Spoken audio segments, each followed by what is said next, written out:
समझ नहीं पा रहे हो। ईवीएम हैक नहीं करते हैं प्रधानमंत्री लोगों के दिलों को हैक करते हैं। एक भी अवैध घुसपैठियों को इस देश में हम वोट नहीं। जहां पर चुनाव होगा वहां आपको घुसपैठिया मिल जाते हैं, आप पूरा चुनाव उसके ऊपर करते हैं। कितने घुसपैठिया बिहार में मिले इसको बताइए, देश को, इस सदन में बताइए।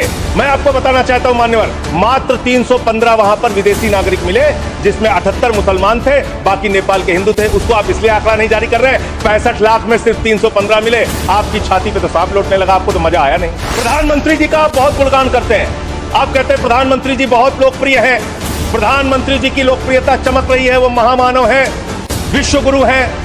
तो ये कौन सी लोकप्रियता है प्रधानमंत्री जी की कि ईवीएम से चुनाव कराएंगे तो लोकप्रियता कायम रहेगी, बैलेट से चुनाव कराएंगे तो लोकप्रियता खत्म हो जाएगी। चुनाव आयोग को चुनाव नहीं लड़ना है सर, कानून बनाना है संसद को और उन नियमों का पालन करवाना है चुनाव आयोग को। तो आपको जब ये ताकत ही नहीं है एसआईआर की, एसआईआर कराने की ताकत ही नहीं है, आप किसी विशेष परिस्थिति में कारण लिखकर तब आप किसी क्षेत्र का, मात्र किसी क्षेत्र का आप एसआईआर करा सकते हैं, पूरे देश का एसआईआर आप नहीं करा सकते। सर देश में जो दिल्ली का जो चुनाव हुआ सर, उस दिल्ली के चुनाव में हमने बार बार शिकायत की चुनाव आयोग से। चुनाव आयोग चुनाव के दौरान दी गई शिकायतों को गंभीरता से लेने और उसका निस्तारण करने के लिए बना है। दिल्ली के अंदर जो नई दिल्ली कॉन्स्टिट्यूएंसी, अरविंद केजरीवाल जी की कॉन्स्टिट्यूएंसी, वहां पर सर चुनाव शुरू होने से पहले ही 42,000 वोट काट दिए गए। 42,000 वोट काट दिए गए। उसका कोई कारण पता नहीं क्यों काट दिए गए, वो 42,000 वोट काट दिए गए। मान्यवर इसी विधानसभा के क्षेत्र में लोकसभा के चुनाव में जिन मंत्रियों के घर में 3 वोट था, जिन सांसदों के घर में 5 वोट था, वहां किसी के घर में 33 वोट हो गया, किसी के घर में 26 वोट हो गया, किसी के घर में 22 वोट हो गया। और इसका सारा प्रमाण मान्यवर हम लोगों ने चुनाव आयोग को लिख कर दिया। तो आप तो कहते हैं मुसलमान देश की आबादी बढ़ा रहे हैं, आप तो 6-6 महीने में 18-18 साल के बच्चे बढ़ा ले रहे हैं, 33-33 वोट बढ़ा ले रहे हैं। ये कहां से आ रहे हैं, ये कहां से आ रही है, आबादी आपकी कैसे बढ़ रही है? दिल्ली में पूरी तरीके से आपने चुनाव का घपला किया, जिसका हम लोगों ने लिखित शिकायत दी थी। एक ही भारतीय जनता पार्टी के पदाधिकारी ने 11,000 वोट कटवाने के लिए शाहदरा में एप्लीकेशन दी थी। 24 बीजेपी के कार्यकर्ताओं ने 4800 वोट कटवाने की एप्लीकेशन जनकपुरी में। सर चुनाव की गड़बड़ी, सर चुनाव की गड़बड़ी क्या सर? बिहार में आपने अचानक कहा पूरे राज्य का एसआईआर होगा, एसआईआर आपने कराया, करीब 65 लाख वोट काट दिए वहां पे। और मान्यवर मैं आपके सामने कुछ विधानसभाओं की सूची पढ़ना चाहूंगा। मोतिहारी में 54,000 वोट काट दिया, बीजेपी 13,000 वोट से जीती। गोपालगंज में 66,000 वोट काट दिया, बीजेपी 28,000 वोट से जीती। संजय जी बरौली में 46,000 वोट काट दिया, बीजेपी 12,000 वोट से जीती। अनमोल में 37,000 वोट काट दिया, बीजेपी। ये सारी चीजें सुप्रीम कोर्ट में नहीं जाएगी रिकॉर्ड पे। सर ये गड़बड़ी पे बात हो रही है, गड़बड़ी मेरा समय चला जा रहा है, सुप्रीम कोर्ट के पास सर मेरा टाइम जा रहा है। सर विषय पर बोलिए। सर विषय पर बोल रहा हूँ सर। नहीं विषय पर नहीं, विषय ऐसे तो फिर बात नहीं हो पाएगी सर, ऐसे बात नहीं हो पाएगी। आप हमारा टाइम खराब कर रहे हैं। विषय पर बोलिए। नहीं मेरा सारा समय चला जा रहा है सर। आप विषय पर बोलिए। ईवीएम का इस्तेमाल देश के अंदर शुरू हुआ प्लीज, और जब ईवीएम का इस्तेमाल शुरू हुआ अपनी जगह तो देश में तमाम बहस शुरू हुई। और ईवीएम के ऊपर सबसे पहला किसी ने सवाल उठाया तो उस व्यक्ति का नाम है जीवीएल नरसिम्हा।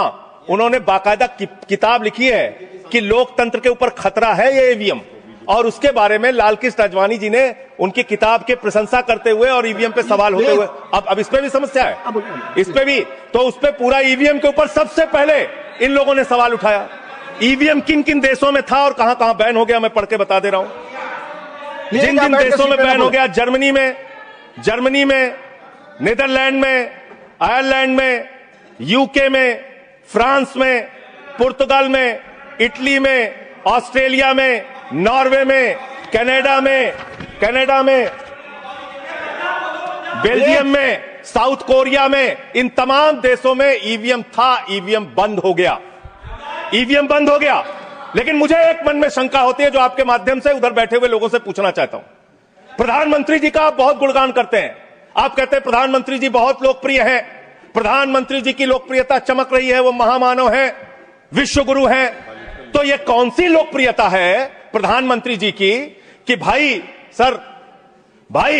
प्रधानमंत्री जी की कौन सी लोकप्रियता है कि ईवीएम से चुनाव कराएंगे तो लोकप्रियता कायम रहेगी, बैलेट से चुनाव कराएंगे तो लोकप्रियता खत्म हो जाएगी?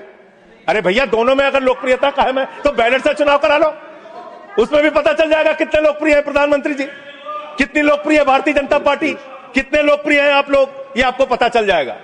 दूसरी बात मान्यवर, दूसरी बात, आपने अभी मैंने सुना कि डिटेंशन सेंटर बनाएंगे घुसपैठियों के लिए, और यह कहा गया कि इस पूरी चुनाव की प्रक्रिया के तहत जो लोग पकड़े जाएंगे घुसपैठिए, उनको उस डिटेंशन सेंटर में रखा जाएगा। मैं आपके माध्यम से इस सरकार से पूछना चाहता हूं, 11 साल से इस देश में ट्रंप की सरकार तो है नहीं, न बराक ओबामा की सरकार है, न बाइडेन की सरकार है। यहां पर प्रधानमंत्री नरेंद्र मोदी जी हैं और गृह मंत्री अमित शाह जी हैं। आपने 11 साल में कितने घुसपैठिए हिंदुस्तान से भगाए, इसके बारे में आंकड़ा दीजिए सदन को आप जानकारी दीजिए। आप बिहार जाते हैं, वहां घुसपैठिया चिल्लाते हैं, झारखंड जाते हैं, वहां घुसपैठिया चिल्लाते हैं, दिल्ली आते हैं, वहां घुसपैठिया चिल्लाते हैं, हरियाणा जाते हैं, वहां घुसपैठिया चिल्लाते हैं, महाराष्ट्र जाते हैं, वहां घुसपैठिया चिल्लाते हैं, आसाम जाते हैं, वहां घुसपैठिया चिल्लाते हैं, घुसपैठिया पकड़ नहीं पाते। यह कौन सा घुसपैठिया है? जहां पर चुनाव होगा वहां आपको घुसपैठिया मिल जाते हैं, आप पूरा चुनाव उसके ऊपर करते हैं। कितने घुसपैठिया बिहार में मिले, इसको बताइए देश को, इस सदन में बताइए। मैं आपको बताना चाहता हूं मान्यवर, मात्र 315 वहां पर विदेशी नागरिक मिले, जिसमें 78 मुसलमान थे, बाकी नेपाल के हिंदू थे। उसको आप इसलिए आंकड़ा नहीं जारी कर रहे हैं, 65 लाख में सिर्फ 315 मिले। आपकी छाती पे तो सांप लौटने लगा, आपको तो मजा आया नहीं। आप डिटेंशन सेंटर बना रहे हैं उत्तर प्रदेश में। डिटेंशन सेंटर का पता है आपको? कानून, अंतर्राष्ट्रीय नियम। आपको स्कूल बनाने के लिए पैसा नहीं है, आपको अस्पताल बनाने के लिए पैसा नहीं है, मिड डे मील में आप बच्चों को नमक रोटी खिला रहे हैं, नौजवानों को रोजगार देने के लिए आपके पैसा नहीं है, खाद की बोरी देने के लिए पैसा नहीं है। आप कह रहे हैं आप अपनी सनक को पूरा करने के लिए डिटेंशन सेंटर बनाएंगे, जहां पे घुसपैठियों को रखेंगे, उनको फ्री बिजली, फ्री पानी, फ्री एजुकेशन, रहने का घर, सड़क, सब आप अपने पैसे से देंगे, देश की जनता के पैसे से देंगे। इसलिए मैं आपके माध्यम से सरकार को चेतावनी देना चाहता हूं, अगर कोई बांग्लादेशी मिले, कोई पाकिस्तानी मिले, कोई अफगानिस्तानी मिले, तो उसको उसके देश वापस भेज देना। हमारे पैसे से उनको यहां पे डिटेंशन सेंटर और घर बना के फ्री में बिजली, फ्री में पानी, फ्री में शिक्षा, फ्री में इलाज मत करना। और ज्यादा अगर आपको चिंता हो तो अपने घर के बाहर एक घर बना लेना, वहां रख लेना, वहां रख लेना, अपने घर में रख लेना। हम लोगों का पैसा मत बर्बाद करो अपनी सनक के चक्कर में, अपने सनक के चक्कर में। दूसरी बात, सनक शब्द असंसदीय शब्द ना बोले। नहीं सर, सनक सर क्या क्या बोलते हैं ये लोग, किसको किसको गाली नहीं देते हैं। संसदीय शब्द ही बोलना है और आपको भी बोलना है सर। बांग्लादेशी घुसपैठिया की ये लोग बात कर रहे हैं। लश्कर तोयबा का आतंकवादी इनके माइनॉरिटी मोर्चा का अध्यक्ष था जम्मू कश्मीर में। लश्कर तोयबा का सब्जेक्ट पे तालिब हुसैन सब्जेक्ट पर that will go the subject है, ये डिस्कशन सब्जेक्ट है सर। लश्कर तोयबा के आतंकवादियों को अपनी पार्टी में आप रखते हो, लश्कर तैयबा के आतंकवादियों को अपनी पार्टी में रखते हो, लश्कर तैयबा के आतंकवादियों को अपनी पार्टी में रखते हो, आतंकवादियों को अपनी पार्टी में रखते हो। आप यहाँ पे खाली देश का माहौल बिगाड़ना चाहते हो। मान्यवर, अभी उत्तर प्रदेश में चल रहा है SIR। उत्तर प्रदेश में अभी हमारी मीटिंग हुई वहां के मुख्य निर्वाचन अधिकारी से, वो कह रहे हैं 18% वोट काटे जाएंगे, करीब करीब 3 करोड़ वोट हमारे प्रदेश में काटे जाएंगे। और कैसे काटे जा रहे हैं? प्लीज संजय जी आप इधर बोलिए, चेयर की तरफ।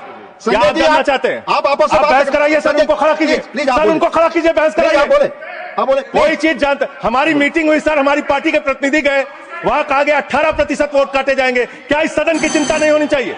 उत्तर प्रदेश में आप 3 करोड़ वोट काटेंगे, 3 करोड़ वोट काटेंगे। आपने रामपुर के अंदर एक 80 साल की बूढ़ी महिला, सर मैं मिलने गया, आपको दर्द बताना चाहता हूं, 80 साल की बूढ़ी महिला, बैठ जाइए आप लोग फालतू बोलते रहते हो। लश्कर तैयबा के आतंकवादियों को अपनी पार्टी में रखते हो तुम लोग, लश्कर तैयबा के आतंकवादियों को रखते हो अपनी पार्टी में। सर रामपुर में एक बूढ़ी महिला 80 साल की, उसका नाम है नूर जहां। सदन को उसकी चिंता सुननी चाहिए। उसने अपने 2 बेटे जो कुवैत में रहते हैं, उनका फॉर्म भर दिया। उस 80 साल की बूढ़ी महिला नूर जहां के ऊपर मुकदमा हो गया सर, जबकि चुनाव आयोग का नियम कहता है कि अगर कोई आपका हिंदुस्तानी बच्चा विदेश में रहता है, उसका भी मतदाता हिंदुस्तान में वो बन सकता है। मां ने फॉर्म भरा, आपने अरे सर हमारी पार्टी में से, अरे हमारी पार्टी में से 1 आध मिनट ले लीजिए, मेरे पार्टी का समय है। 1 मिनट अधिक दिया सर, मैं दल का नेता हूं, मेरे पास सर मैं पार्टी का नेता हूं, मेरे पास टाइम है, 1 मिनट टाइम है सर। आपने लिखकर पहले नहीं दिलवाया, तो हम टाइम हमारे में से काट लीजिएगा, हमारे में से टाइम काट लीजिएगा। आप जल्दी बोलिए, 1 मिनट मुझे और दीजिए। 1 मिनट में कंक्लूड सर मैं अंत में यही कहना चाहता हूं, आपके इस जोर दबाव के चक्कर में हिंदुस्तान के 35 बीएलओ अब तक अपनी जान गंवा चुके हैं। ये सदन, अरे कहां मंत्री जी, आपको कैसे पता चलेगा? ये सदन, इस सदन को श्रद्धांजलि देना चाहिए। 35 लोगों की हत्या की आप। जदि आपंक आम भिडी भल लगा तेब आम चैनल को लाइक, शेयर और सब्सक्राइब करने को जमा भी भूलु नहीं।